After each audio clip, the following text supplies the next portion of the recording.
Hi everyone, it's Roger and James here from the What's on Disney Plus podcast. In this week's episode, we're going to be talking about all of the news of the week, and there was quite a lot of it. We're going to be talking about Oswald the Lucky Rabbit. We're going to be talking about FX Plus closing, HBO Max being the next competitor for Disney Plus. We're going to be talking about Diary of a Wimpy Kid. There's a football movie. And we're also going to be talking about the Mulan and Maleficent 2 trailers.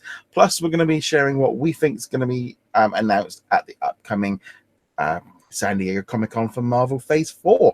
So let's jump into it. It's actually been a couple of weeks since we last recorded because James, you've been off here in lovely hot Europe. But let's jump into the big question really of what we've been watching the last 2 weeks. A lot, because I've been on planes a lot. Not much Disney because that wasn't what was available. Done stuff like They Shall Not Grow Old, which was the World War I documentary by Peter Jackson.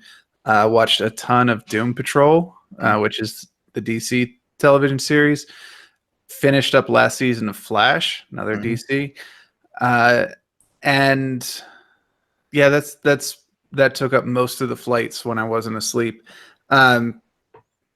Yeah, I think at this point I'm actually mostly just waiting for Disney Plus on most of the Disney stuff. So yeah, yes. there probably won't be too many. Oh yes, I watched all of DuckTales or all of Big Hero 6, or I went back and watched the Gargoyles or something like that. Because at this point I'm just, it'll all be on Disney Plus. It's easier to do it that way than to try and figure out how to watch them some other way.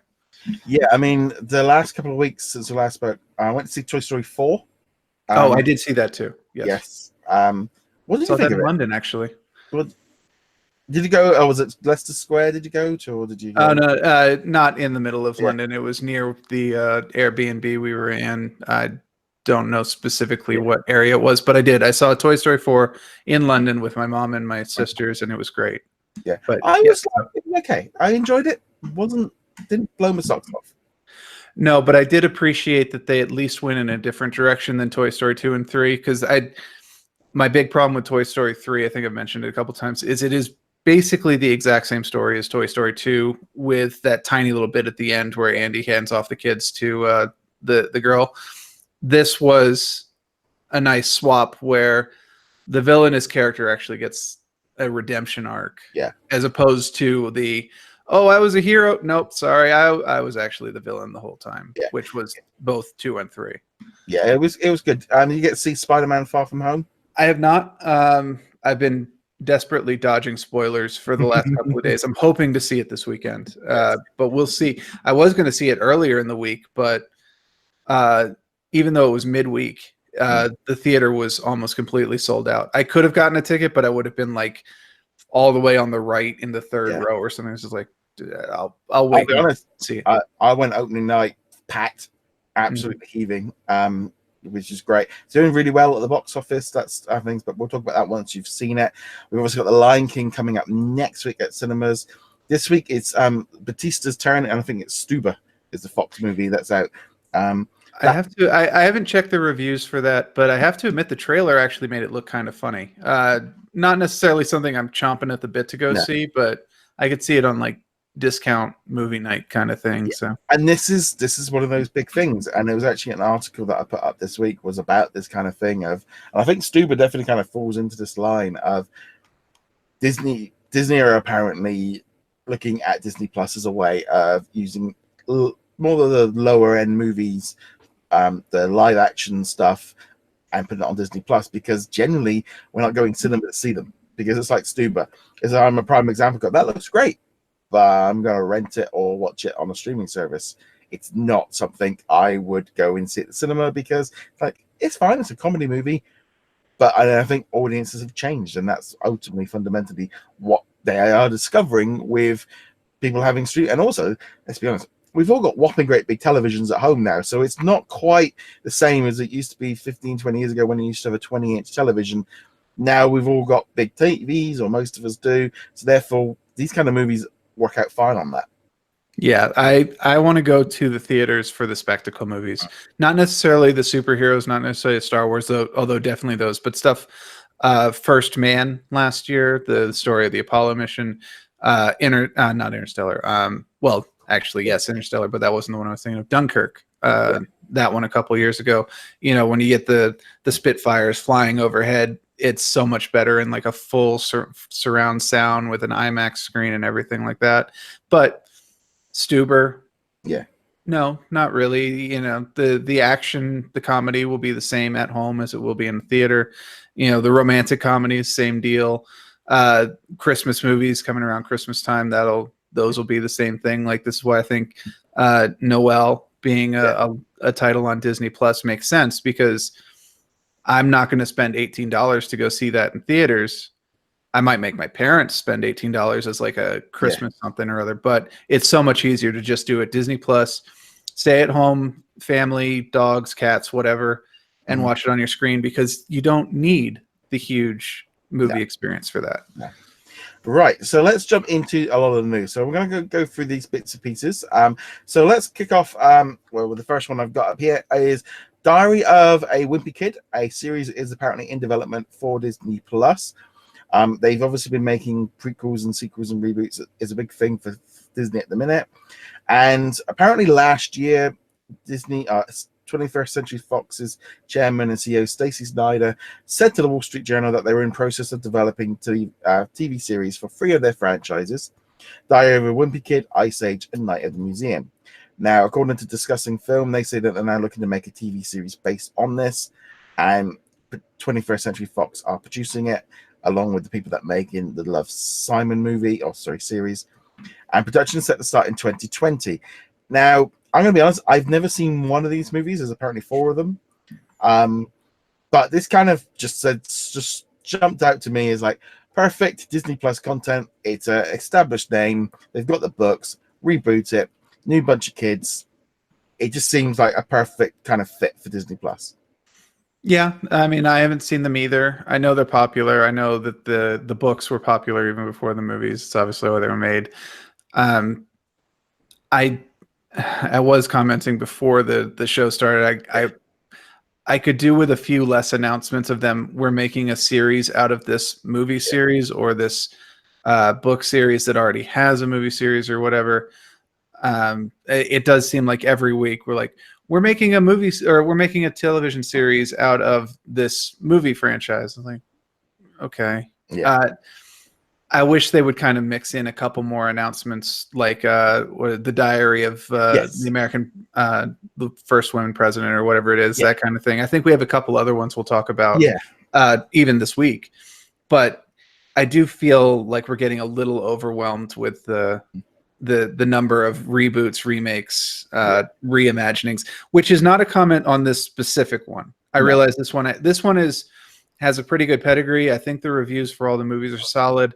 The word of mouth is good on them. It's just the one where I was just kind of like, something else, please. But I think people who are fans of the movies will probably look at this favorably. Yeah, I'll be honest, no knowledge of it, so it's going to be completely new to me. I'm hoping as well they bring those movies over to Disney Plus, because it just feels like the perfect fit for this stuff. So you mentioned Diary of a Female President there. Well, officially this week, Disney announced that production has begun. There was an official details came out. We've been known about this series for a while, but now we have officially had it confirmed. Production started this week in Los Angeles. It's being created by the team over at CBS Television Studios, along with I Can and I Will Productions, which is Gina Rodriguez. She is in charge of it. She's an executive producer on the series. She's also going to be directing the very first episode, and she's also going to be starring it. She's going to, as a character called Elena, who is the 12-year-old, who is, I think we're having like flashbacks, and then she's playing the adult version of her on the campaign trail for becoming a president. They've announced she's going to be in it. Again, this is going to be for 10 episodes, 2020. I think this is definitely interesting. It's funny because he's mentioned there about the Diary of the Wimpy Kid. It kind of, the amount of comments of it's like, is that Diary of the Wimpy Kid? No. There's a completely different thing. Diary of the, and it's a really weird thing. Like, you got a load of people like reacting to it of like, hey, because obviously all this presidential stuff is kind of going to be a big thing next year, and it's all going to be hot things. So the idea of obviously a woman Cuban president is just going to stir it all up, but at the same time, it's blatantly going to be a story about a 12-year-old girl. It's going to be I would want to imagine maybe slightly like a Disney Channel, maybe TV series, or maybe a bit better in terms of like aimed at adults. But yeah, it's kind of like getting this thing already chucked on it. It's like, hey, can we at least see what it's like before we, because it might be completely unpolitical. I know it's about a presidential race, but it might not be political in the sense. I mean, considering the content, like you said, Cuban American, that it's impossible for it to not be politicized. Now, the series itself might not make a big deal out of that. It might not, hammer home Cuban woman, president, all that stuff. But there's an entire section of people, not just Americans, but it's obviously very prominent in America now, who will look at that and just go, "Oh, for the political statement, this is obviously a rejection of certain ideologies and blah blah blah." And even if the series has nothing political outside of the fact that she's the president, it will be politicized, which is unfortunate, because I think you're right. I don't think that is the point of the series. It's about seeing how this girl turns into this woman who ends up being a president. Yeah. So. And I think as well, I think it does change, obviously being in a country where we've technically still got a female prime minister, and she's the second one. We've already, I've grown up with female prime ministers, so therefore and we have got the queen, so therefore it's not that I've always known females basically have been in charge quite a big chunk of, so therefore it doesn't have the same impact on me that it would do in America, obviously, because they've never had a female president. And I think that is obviously another issue that kicks in. And then they got the whole Trump thing, and it's just, in some words, it's like it's like it's going to get all this hassle, and it's going to get, I mean, I've seen it in the comments already on social media. I'm like, okay, can we give it like a chance? It's telling a story. I know we've got, it's just such a toxic thing out there with all the presidential stuff. And it's like, I know what they're doing, and I understand why they're putting it out there, and they want to tell this story. But I'm just looking and going, can we? It's a show on a Disney Channel network. It's maybe not quite. We're not talking West Wing kind of level here. Yeah, it's not going to be a very strict drama about her political aspirations and her policies, and it's not going to be, her sitting in a closed room going, how do we get the Congress and the Senate to back this bill? No, it's going to be a girl talking about being a girl. So but it is inevitable. It'll be politicized. You can't, in America right now, you can't have this story not be political, and Disney knows that. It's not an accident. No. They are planting a bit of a flag here, and it is a bit of a thumb in the nose at a certain political affiliation. We've talked about that previously. They've got other things that acceptance of LGBTQ, etc., which apparently is also, you can't talk about that without it being political. But but Disney has very firmly stated, these are the principles we're standing behind, and if that's not what you want to watch, then there's plenty of options elsewhere over here. I wish we could just say, well, you just don't have to watch those. Yeah. But we know the culture is now boycott everything. Whatever. This is going to go downhill fast. I can't wait to see the comments on this. Yeah, it's just one of those things. It's very different, and you can tell like with the reactions and stuff. So this one's going to be one. Love Simon, unfortunately, is going to have, I think, a similar kind of thing. Looking at what reaction I've had to some of the posts that I've put up about that in videos, you can see where these are going, and it's about creating awareness and getting that story out there. And I think Disney are better for putting this stuff out there rather than hide, because they've generally been hiding away a little bit more from it all. And I think they've now realized they can't just keep avoiding these topics. They need to kind of at least put something out there. And hopefully this series, like we say, it could be very, very different to what we're expecting. We just never know with political stuff. Having watched a series on Amazon, I think it's like Mind Games or something like that, where they have lots of little ants go into your head and they take over the Republicans and stuff. Very different, but nevertheless, yes, I thought the same when I watched it. Heard of that? And Alien, okay, yeah, whatever. Alien ads. Yeah, there we go. Right, so let's move on to a different story. Again, an original.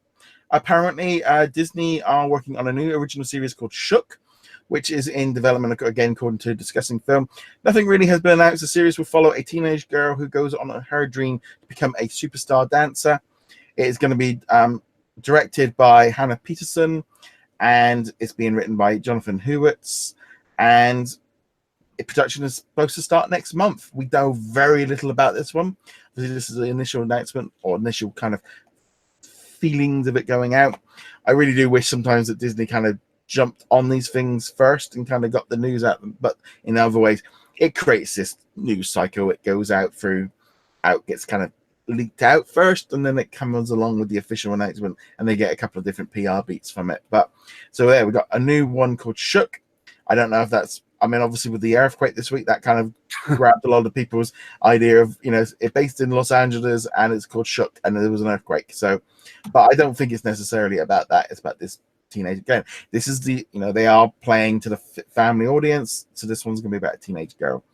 So, I assumed that Shook was a reference to what the kids say these days about being shook, or it's something the kids say. I know what it means, but I can't articulate it. That's right. I'm an old man in England. I don't know. It doesn't have anything to do with earthquakes. That's the important part. Right. Okay. So let's move on to another original movie. So there's a new football drama movie coming to Disney Plus. This literally broke last night, which I put the news on. Hollywood Reporter is reporting that Renegade Rudland is directing this new movie based on the true story, and I am going to butcher the surname of Ray McRaffenbay. I really apologize. I've never. He was a freshman football player for the Clemson University who secretly started raising his 11-year-old brother on campus due to his mother's issues with addiction. This all kind of hit the news back in like 2010, 2011. He's going to be directing it. He did previously produce Django Unchained, and he's also directed movies like Marshall. And I did see that this movie has been in the works for a while. They've been trying to floating it around. Obviously, Disney picked it up. It's going to be also produced by Mark Collardi, who also worked on Disney sports movies such as The Rookie and $1 Million Arm.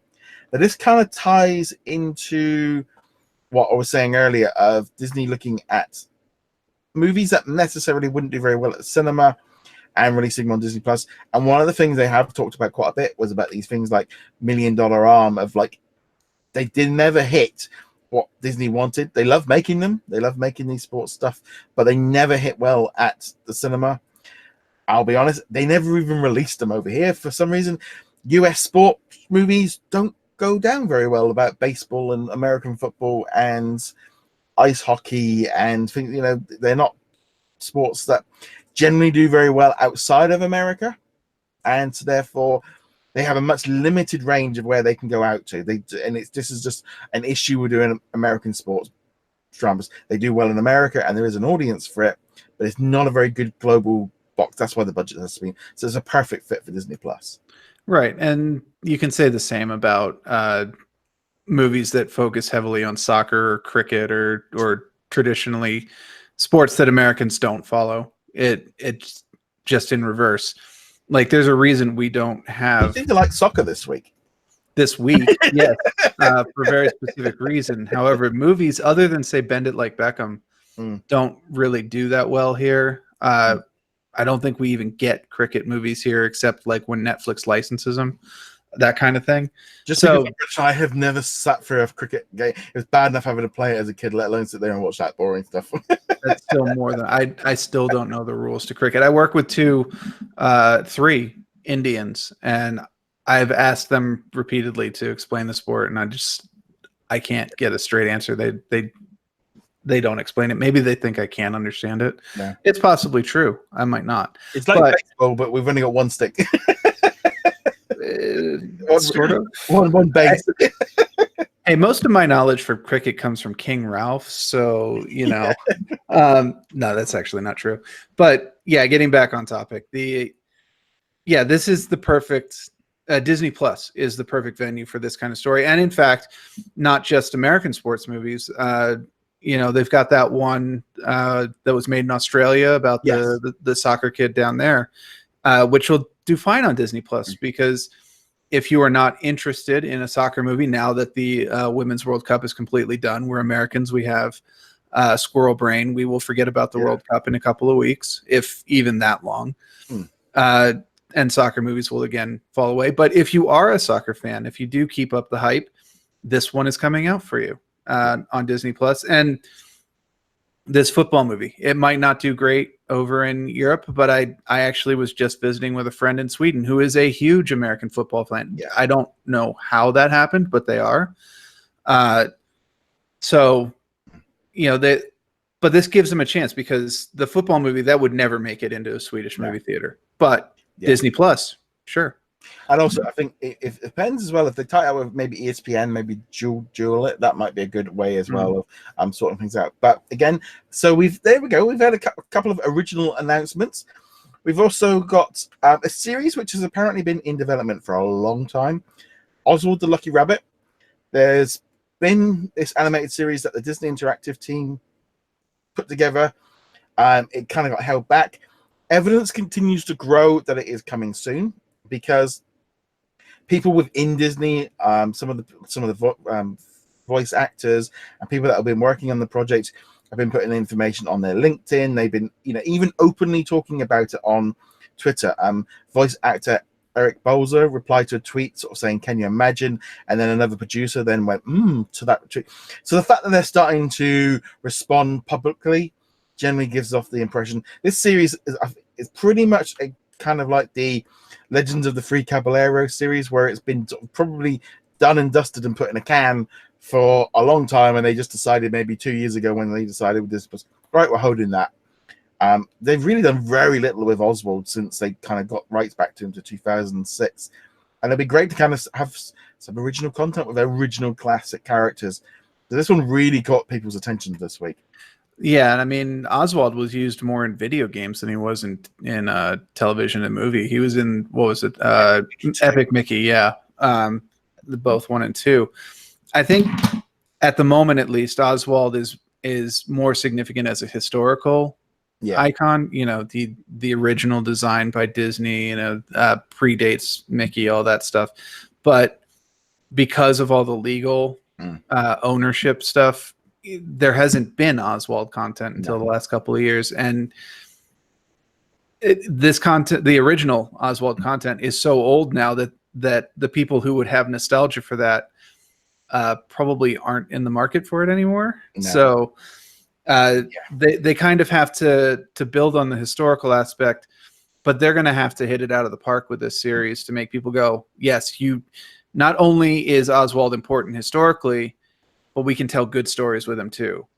Yeah, I mean, there's different. I mean, I'm really hoping we get the classic episodes on Disney Plus. For the heritage side. There are apparently lost episodes because Oswald predates Mickey Mouse. This was the character he was working on with Universal. He ended up, Walt didn't have the rights to own the character. Hence why then when he went forward with Mickey Mouse, he made sure that he had his name above it. He made sure that he owned the rights, and there's been kind of a thing going forward. I still find it kind of ironic that here we are nearly 90 to 100 years later, and Disney is still having issues with contracts of stuff that they don't have full access to, like Spider-Man, and and then buying contracts out and waiting for things to expire, all because they wanted to make sure that this doesn't happen. But of course, companies sort these things out. But I think this is good. I think it's probably a good idea that they did hold it back. There was no, as much as it would have been cool to kind of put it out on the Disney Channel and stuff, it makes sense for them to hold it back, put it as a Disney Plus original, and help boost up the animation side of things. Again, Disney have been very, very quiet about pushing Disney Plus for children's content.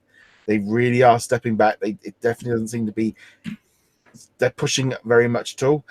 Maybe that'll be the second wave or something like that. I don't know, but it definitely feels like they've been trying to push towards Disney Plus being for adults. And I don't think an Oswald and a Donald Duck cartoon really fly at the post of going, and this is what we want on there. I want the Donald Duck cartoon, honestly. I want the Chip and Dale cartoon, despite the weird animation. But we're not the... I think they just know that this is going to be popular for the Disney fans already, and they don't need to publicize it. And but also this one kind of picked up. Even Channel 5 in the UK was doing something on it, and I was like, okay, this is good. I'm just really excited to see what goes on with Oswald in the future, really. And I think that's definitely a good thing. Just have something. The only issue I do think with Oswald is if Disney aren't able to change the law on this like 100-year copyright thing, they might not be in a rush to do too much with him. That's true. They're kind of their own worst enemies with the copyright stuff, but we'll see. I would like to see it. I think it'll be interesting at least to see what they do with the character. Because again, even though the character is 100 years old or almost 100 years old, there's so little content that you don't have to worry about making him line up with previous interpretations. You can just be like, we haven't told an Oswald story in 90 something years. Let's just start from scratch. Keep the personality. Obviously you want to make sure it's still the same character, but do whatever you want with the story. But then I'd almost say it's like doing the same character. This character hasn't existed for so long that does he have a character? It's it was that's the question. I don't know. It's going to be interesting. I definitely think it's going to be good. The one thing I don't want to see is a meta story about Oswald not being around for 90 years. I would rather they just start with an adventure. Don't have him be like showing up in Disney World or the cartoon equivalent of Disney World, and people like, Oswald, I don't remember an Oswald, and then slowly getting the memory back kind of thing. I don't want that story. I just want them to go right into the zany adventures of Oswald. So that we're going to flip over now to another news thing that came this week. So Disney opened up its brand new Gran Destino, I don't know how you pronounce it, tower at the Colorado Springs Resort in Walt Disney World this week. I keep saying Colorado Springs. Colorado Springs is right up the street from me. Coronado Springs is the one in Coronado. Oh yeah. I know it's not the first time you've done it. I laugh about it because Colorado Springs is an hour away from me, and I'm like, "There's a Disney hotel in Colorado Springs." It's great. No, it's Coronado Springs. I don't know. It's So this one, they've opened up this new resort, 554 guest rooms, a grand 2-story lobby, new meeting venues, and a restaurant and all the bits and pieces. Lovely, gonna be great. The interesting thing from this was that they have got these new interactive televisions, which they're putting into this hotel. They're already in this hotel. They're then going to be coming out for the rest of the year at the rest of the resort before rolling out across the whole of the Walt Disney World Resort. So on these new interactive televisions, you can it integrates with your photo pass. It offers you live television. It offers you information about the weather. Basically just an interactive television as you'd expect. But at the minute, they've got Disney On Demand, and they've got 7 movies available to if you're there. And the idea is that you're going to go in there, and then you're going to be able to have access to Disney Plus, obviously, when it launches. So it's almost like they've chucked up a few movies just in the meantime while they had the buttons there and it was all ready. And it was like, wow, 7 movies, big lineup. So it's like, so Disney Plus are going to be there. This makes total sense to include this in the resort. You've got all your audience slap bang there. You've got all these Disney fans in one place to see it. This just makes sense on so many different levels. This is Synergy 101 from Disney.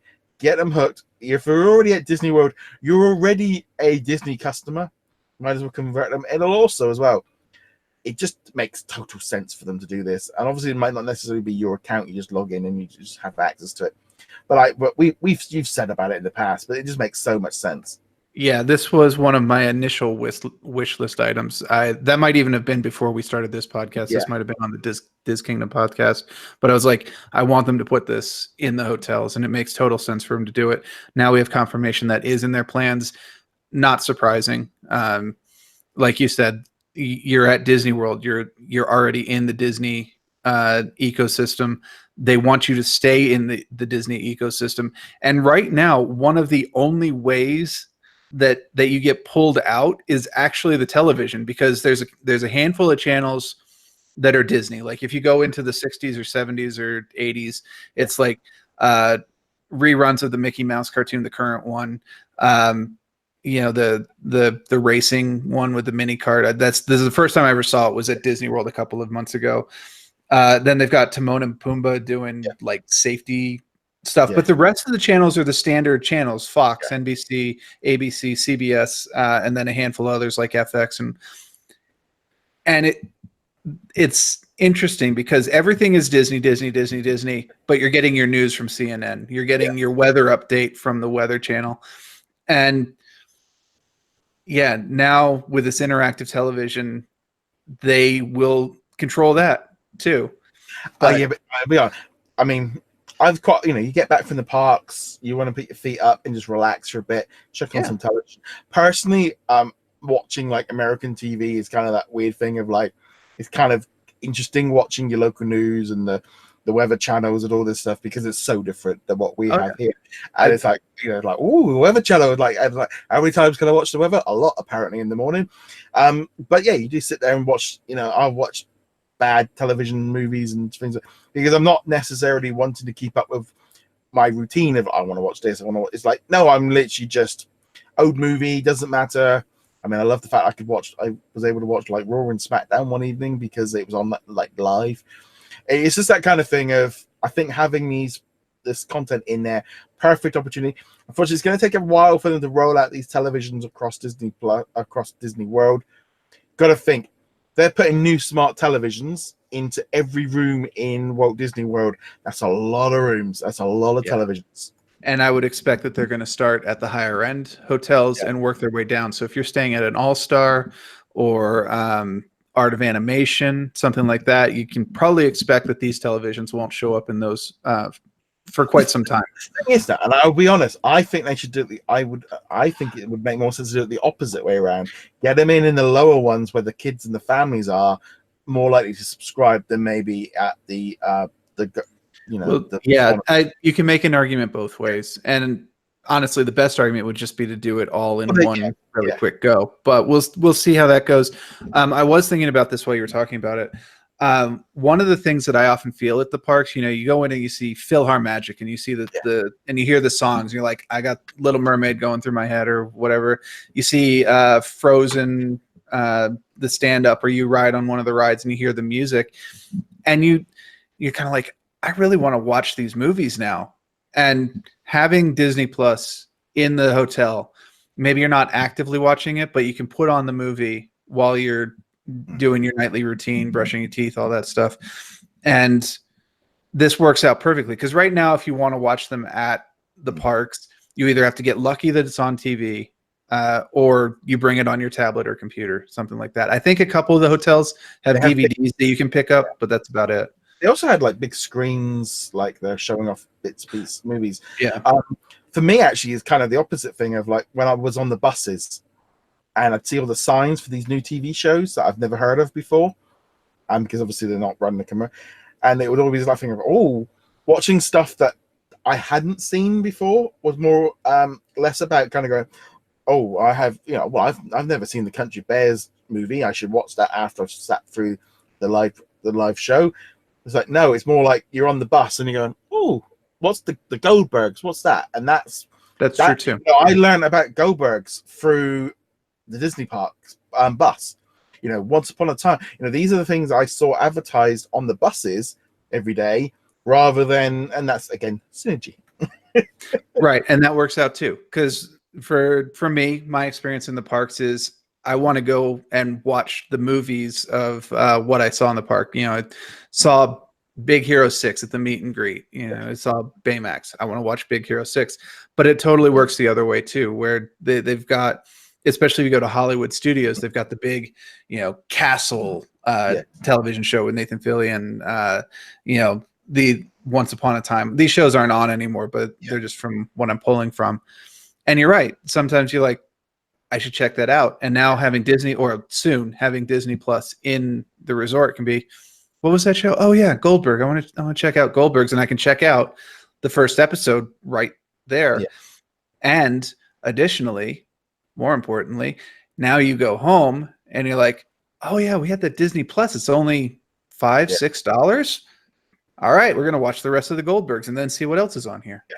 That's it. I mean, it's all part of the synergy. So moving on with the synergy, let's now talk FX Plus. Yesterday, it was revealed that when you went onto the website, it said that the app or the subscription service is closing down August 21st. Current subscribers can access seasons through to August 20th through the FX Now app and online at FX Networks. After that date, past seasons will no longer be accessible.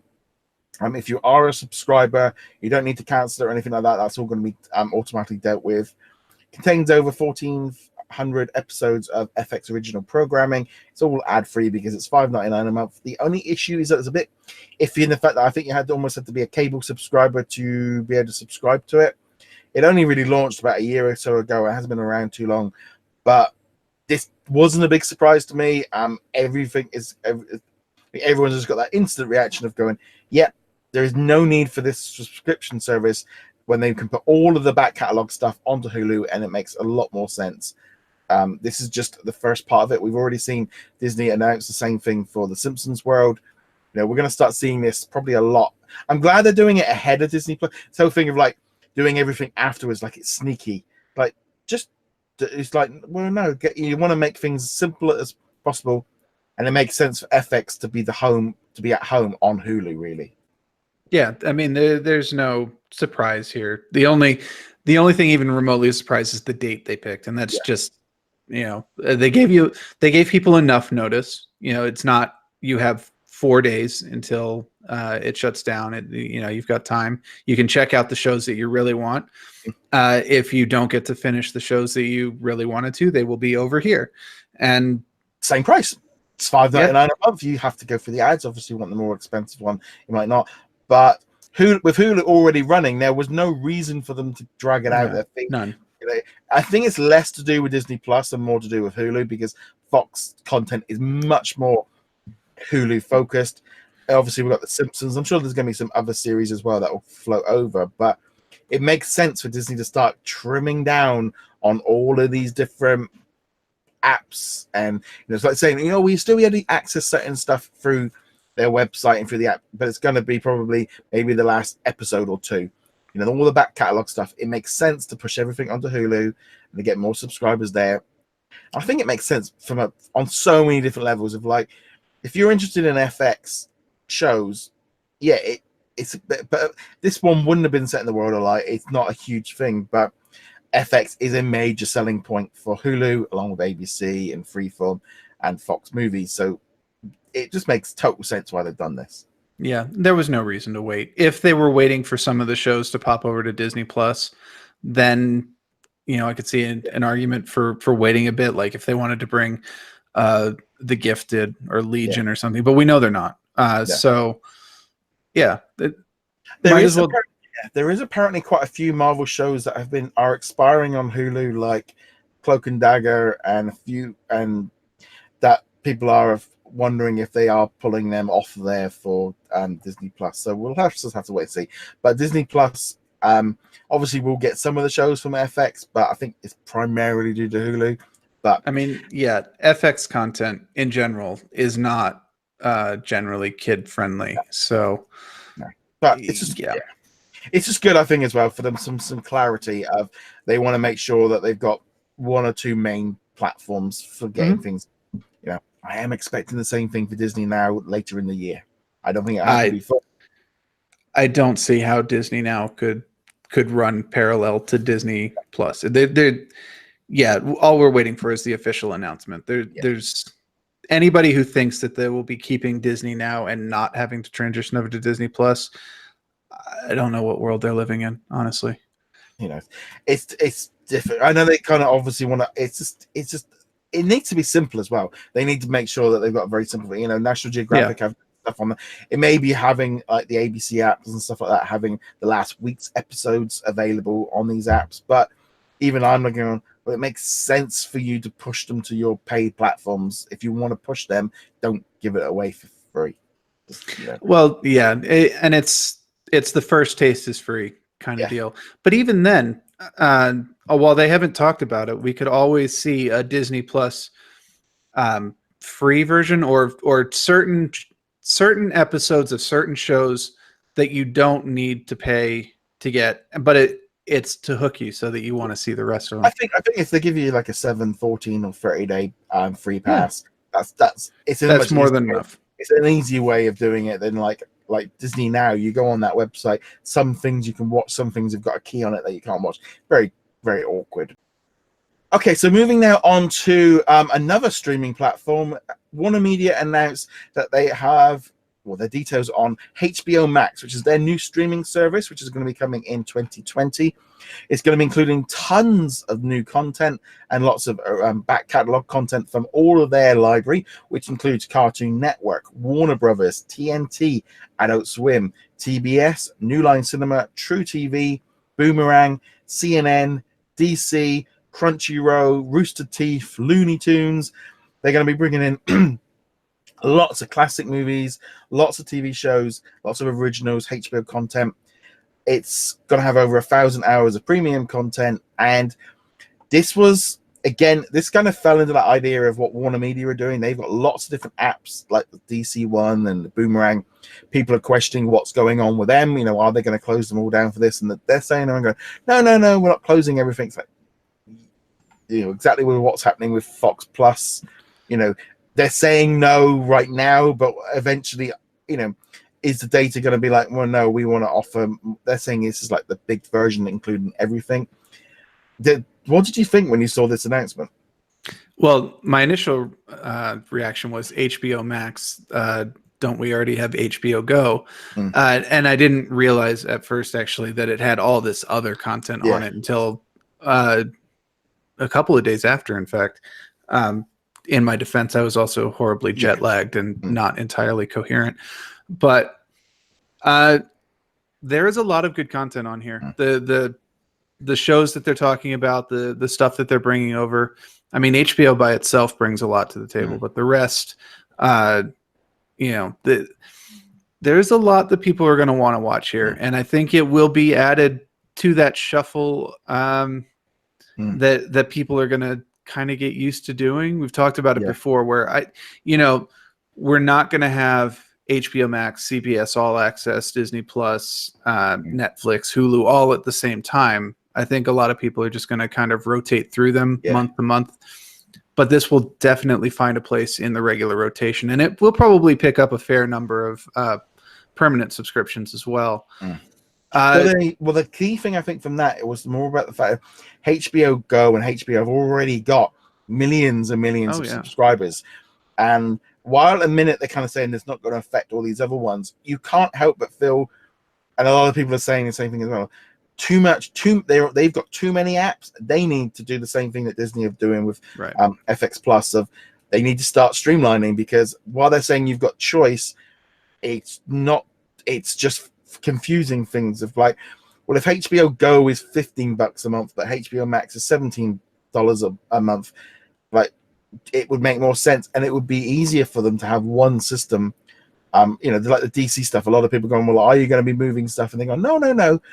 But well, if that's the, I don't know, it feels WarnerMedia in this really weird zone at the minute where they are trying to reshuffle the decks because of their takeover when they merged like with AT&T. And this is all just part of it. And this is also the message that came out was obviously Friends leaving, and Netflix continues to get hit with this. The Office, Disney, you know, Universal, Comcast, everyone's pulling content, and people are going, well, hold on, what's going to be left on Netflix? Comcast, Stranger Things will be left on Netflix. I just watched 2 seasons of the last season of Stranger Things. Great show, but they're being hit left, right, and center with these whammies of big stuff leaving. I think next year, when things actually do start leaving, Netflix is it's not at risk in terms of it's going to just disappear instantly.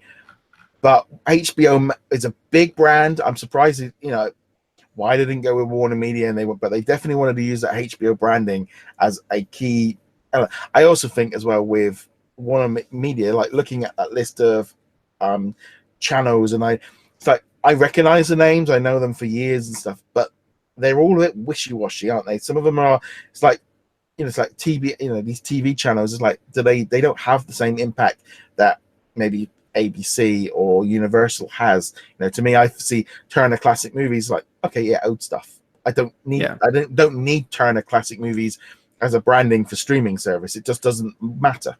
No, it's like if they announced a TBS Plus or a TBS Go app, I'd be like, cool, and then forget about it 20 seconds later. But including TBS or Turner Classic Movies or these smaller channels in a package with bigger content, like, okay, yeah, that adds a little bit of value to it. It adds a little of incentive, because even if there's only one show on TBS, or the TBS has the rights to, like, all right, I wouldn't mind seeing. I don't know. I don't even know what TBS has the rights to. I associate it with like shows like Roseanne, but I don't think that they have the actual rights to it. But I think my entire knowledge of it, I think it used to have SmackDown on it, so that was my. It did. It did used to have connections to that. I think it's going to FX1 or something later this year. But again, but point being, it probably has at least a show or two that would be like, oh, I haven't seen that in a long time. Maybe I'll watch a couple episodes of that. And so personally, I would feel value in seeing stuff like that on the channel. Obviously, it's not what I would get an HBO Max subscription for, but as we've talked about many times with Disney Plus, it's that fringe benefit of I would not normally pay for this, but since it's already in this service, I'm kind of in the mood for it. I will watch this. See, I very much look at HBO Max as what Disney Plus could have been had they merged it with Hulu. That's the way I'm looking at it. It's very much like they are putting everything into the one thing. I think it's good. It's odd for me as well, because all the HBO stuff has always been generally on like Sky over here, which is obviously now part of Comcast. They've been very much less about the idea of taking it globally. They're a lot less bullish on it, like Disney going, they want global and they're planning it this year. There is going to be an event later this year for HBO Max, and they will be announcing what they're doing, because obviously they're going to be launching maybe 6 months after Disney Plus. And it's not, it's like this thing of they're obviously all in competition with each other, but primarily as well, it's just Netflix is just, like you said, they're being hit with these different things. People go, I'm not going to subscribe to all these different things. But if you're already subscribed to HBO, you might be going, well, I'll just pay the extra couple of bucks and I'll have this. Right. And, that is a standard business tactic of we'll offer 2 items or 3. Normally it's 3 items. And one item is a value and the other item is a slightly higher value with more content. And the incentive, the whole point of having the lower cost one is to make you go, oh, but the more expensive one's only a little bit more expensive, so we'll go to that.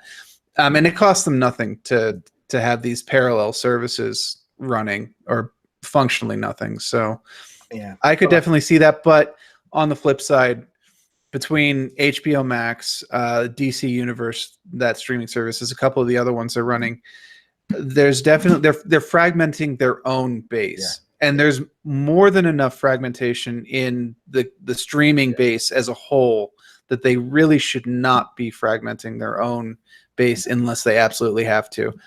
I mean, I know like the DC one also has the comic books and stuff in there, but Marvel have a separate. Like, to me, it's like comic books and television and stuff. They are very, very different, and therefore need to be kept separately. And I think they're going to get there eventually. They just don't want to piss off the next year's worth of subscribers coming in until they get to that point. And honestly, if you took away the original content from the DC Universe app, which is stuff like Doom Patrol, Swamp Thing, new season of Young Justice, and Titans, their video content, movie, television, is not something that you would sell a service on. And it now seems obvious that they held back all of the major hitters probably for this HBO Max instead. Honestly, I would not be surprised, and I would actually encourage them to just kind of strip all of the video content out of DC Universe, throw it into HBO Max, and turn DC Universe into a comics only thing. Maybe drop the price a little if they do that, but they don't need to compete with themselves. And DC Universe doesn't have the current Arrowverse shows on it. Arrow, Legend of Tomorrow, those will probably end up on HBO Max. Well, and if CW stuff will eventually be there as well. Right, absolutely. But they're going to go to HBO Max rather than the DC Universe thing. And if I was actually in the DC Universe app for the television shows, I'd be like, but the Arrowverse is one of the biggest things you've got going for you. Why is this not in here? I don't think they even have Smallville, which is another major selling point. It's the same thing, I think, for Boomerang. I mean, it'll be a bit like Disney Plus going, actually, we're going to have Disney Plus, but we've also got a Marvel app, a Star Wars app, a Disney app, exactly. a Geographic app. Like, no, it just makes more sense. But nevertheless, let's now move on to the final big topic of the week, because this one's gone a little bit longer than we expected to do the news. One of 3 weeks worth of news. Yeah, it's only 3 weeks, so we knew it was going to be a bit of a longer one. Was Marvel have announced that they will be doing a presentation at the San Diego Comic-Con. We weren't too sure. They put out the information of all of their panels, and there was no Marvel Studios. It was like, oh, okay, and then they did. It's going to be taking place at Hall H on the Saturday, July the 20th. So that will be next week. 5:15 to 6:45, they will be showing off a look at what's coming up. So it's an hour and a half presentation. So Disney Plus side, I would be honest here, don't expect to see any footage. We're way too early. They have not even started filming anything. Like Loki, Winter Soldier, and WandaVision haven't been filmed yet. We might get maybe What If, because if it's an animation thing, they might be able to show something. But I think this is very much about the movies. We might get some there'll be some discussion, because they'll probably have the actors on there and they'll be talking about the series and how they fit in. But I wouldn't expect anything from the Disney Plus series to be physically shown. Maybe a title card. That's about an animated title card, which would be kind of cool. But no, and this is not about Disney Plus. This is very much, no one knows what the movie plans are post Far From Home. We have some general ideas. We know some stuff in the pipeline: Black Panther 2, Guardians of the Galaxy 3, stuff like that. But we have is currently filming. There's been pictures of the set with like Taskmaster, and we know there's a Black Widow movie at least in development. Yeah, and we know these kind of things, but we don't know dates. We don't know the release order. Are they going to keep up the current 2 a year, 3 a year? Is the Avengers brand itself going to be announced here? Like, we know obviously that several of the Avengers that or the characters that we think of Avengers are not returning, but will they continue the Avengers brand? And spoiler, they will. It's too valuable to let it not. But again, they can bring in, I'm fully expecting a new Avengers movie to be announced, maybe 2 of them. There's a lot of talk about Secret Wars. I hope not. There was a lot of talk about Secret Wars leading up to Captain Marvel, because we knew it was a Skrull story. Yeah, but I was really hoping. I'm trying to be like this at the minute, but it's like, there's definitely that kind of thing of it will come, and you'll know why soon. And I think it definitely feels like that's probably going to be something. And also, as well as it makes sense, maybe they do the new Avengers where you've got Captain America / Falcon, and you've got Winter Soldier, and you've got Scarlet Witch, and you've got Captain Marvel and Ant-Man, and maybe push away a little bit, and Black Panther pushing away from like Thor and Iron Man and things. I don't know. It's obviously with Captain America and Iron Man kind of out, and Black Widow gone, even though she's got that movie, it kind of reshuffles the deck a little bit for the original Avengers. So I wouldn't be surprised if we have new Avengers or something like that. Yeah. But the Avengers is kind of the sucker's bet. I think the rest of it is just going to be, we'll get a release order. We'll get some of the titles for probably the next, 3 or 4 years. And we might get some teases of what Phase 4 will be about, or if they're even going to call it Phase 4. They might decide to go with a completely different naming convention for stuff, because Phase 3 is very definitively done at this point. And Phase 1, 2, and 3 tell a definitive story between them. And they might not want to do Phase 4, because that makes it sound like, oh, no, we're still continuing the Thanos saga. It's like, no, that's done. We've moved on. I think they're definitely moving into a different direction. But I mean, we also know like the Eternals. That's another series, another movie that's being in development. Lots of news of who's going to be in that. Even Bob Iger himself was a bit like, "You go online and you can read what we're doing." They're sort of tongue in cheek about the fact that they know that movie's kind of got out there. So that'd be something fresh. It's that kind of lineup between. Also, the big excitement really is how they're going to integrate Fox, all those characters like Deadpool and Fantastic Four and the X-Men, how that's all going to integrate with. Because it wouldn't surprise me if they were like, oh, in 2023 there's going to be an X-Men movie, or in 2024, or they're going to be going what, 3 to 4 years out, do you think? I think 3 years is probably the safe bet. Yeah. I fully expect they won't directly name drop plans with the X-Men. I think that when they do integrate the X-Men into the universe, they will want it to be kind of like a gotcha surprise. Yeah. Maybe an end credit sequence where Wolverine or Cyclops shows up in one of the movies.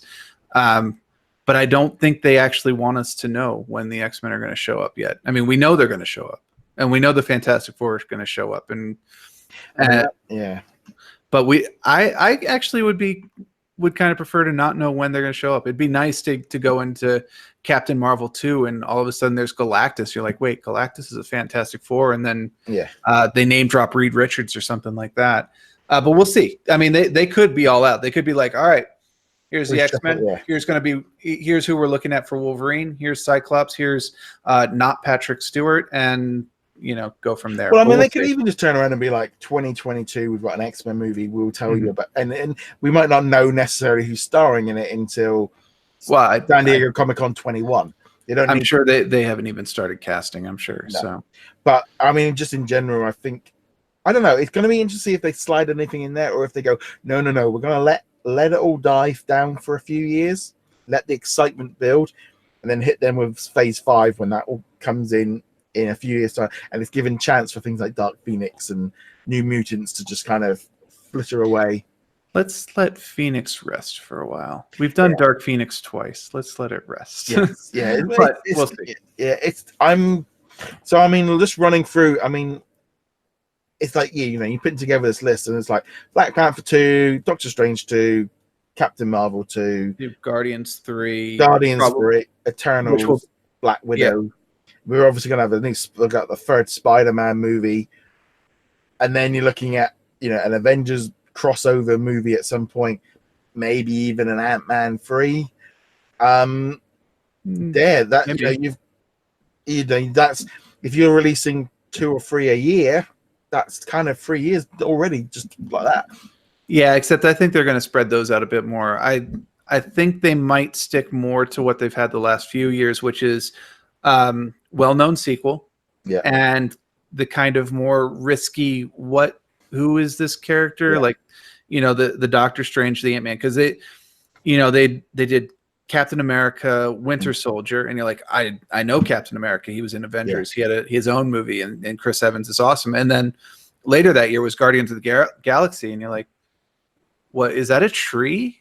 What's going on here? And they kind of have this known franchise, new character pattern that they had going in. It seemed to work really well for them. So it wouldn't surprise me if they kind of continued some form of that. Looking at the amount of movies they've got of that's true too. There's just so many of these sequels that we've only had the one of them, that it kind of helps fill in the gap with losing Iron Man and Captain America, and obviously what's going on with Spider-Man and things like that. It's I don't know. I'm hoping, mate, if 3 movies a year, I think is acceptable, because that's nearly like 1 every 4 months. It depends on what the rest of the market does, though, too. Because the last couple of years, there's no question that we have had a ton of superhero movies. Now, on par, they've been pretty good. Not even just the Marvel ones. We had stuff like Deadpool, Shazam, Wonder Woman, and so on. So the general quality level has stayed high, but that dreaded superhero fatigue phrase keeps getting tossed out there. And now that the Avengers the Infinity Saga is done, you hear a lot of people popping off about like, oh no, I've been through the journey, now I need a break. Of course, obviously Far From Home is doing extremely well despite that, but You could definitely see moving forward, Marvel has to be very careful to not abuse fans with what they're expected to watch every year. Yeah, and I think that's definitely the thing they're gonna have. They're obviously watching it with Star Wars. They've got to watch what they're doing. There is a lot of appetite. I do think by losing the Fox Marvel movies, it does help get rid of that, because it's like if we hadn't have had Dark Phoenix, for example, this year, it wouldn't have really mattered. And I think having that movie, that kind of was a sandwich between Spider-Man and Avengers that we didn't need. I mean, even the directors themselves were like, "Please don't release it here because you're just like drowning it." But like now, we haven't got a Marvel movie. We don't know what's happening next. That's true. We don't, and we won't know until San Diego Comic-Con by the looks of it. I would be very surprised if anything leaks prior to that. But obviously, we will know all of this next week, but obviously it'll be with the following week in the episode that we go through all of the Marvel stuff that's been announced. We've got the D23 Expo coming up in a few weeks where we're going to be hopefully finding out a lot more detail. We'll work out what we're going to do with that one there. And yeah, it's just going to be an interesting event of, we're getting into that thing now. We're a few months away from Disney Plus. I think things are starting to build up. I don't think we're going to hit, we're hearing little things. I think D23 is when we're going to find out a lot of the bigger stuff in the previews. And then we're going to be hitting into fall. And I think fall will be, they've updated the website a little bit, but I think they need to start answering some of these questions, especially if they can just answer like what's on it. So so it's a bit easier of like, is this movie on it? Is this TV show on it? It's like, get this back catalog stuff. Show what you're going to be putting on there on day one and get it out there. The earlier they put it out there, the better. Let it just build and just because where's Chip and Dale? It's like they give us a list of 50 things. It's you have 200 things that aren't on the list of the ones that everyone's interested in. They've got to get that information out soon. I'm hoping they don't leave it till October. I think September might be the better time. But I think once we get the summer out the way, D23 is kind of like the next step in the Disney Plus sort of line. But again, loads of information the last couple of weeks. It's all starting to gear up. Well, it certainly helps that we're in the middle of convention season, but like you said, we've also got the launch right around the corner. It's closer every single day. I would not be surprised if D23 is when we get that, at least the majority of the list that people are looking for. I don't think we'll get a finalized list until possibly days before it launches, but we should have at least the basic knowledge of most of what will be on it. The stuff we can absolutely say will be. To me, it's even if they double the list of what they've got now and then just keep update it, and then they do another wave of the trouble is with back catalog stuff is a little bit of a thing of it will grab a wave, but it won't necessarily they go, okay, I don't know, Bedknobs and Broomsticks is coming to Disney Plus. Like, that's not gonna create anything. They need, a lot of this back catalog stuff. If you're launching with 400 or 500 movies, you just, it's very tricky. And that website really has to be almost fully operational with all the previews and everything running. And I don't think that's going to be coming till October-ish. But no, nevertheless, what did you guys think of all of this week's news? We'll be back to standard system as of now. So make sure you do hit that subscribe button on YouTube. You can also subscribe on all the different audio platforms, Spotify, iTunes, Google Play, etc. Feel free to leave us a 5-star review. Anything less than that, we don't worry. But yeah, thank you very much for joining us. Go check us out over at What's on Disney Plus as well. Like, follow, and subscribe. Also, quick plug to our Facebook group as well. Nearly approaching 3,000 members there as well. So again, thank you very much, and we shall see you guys in another video. Later.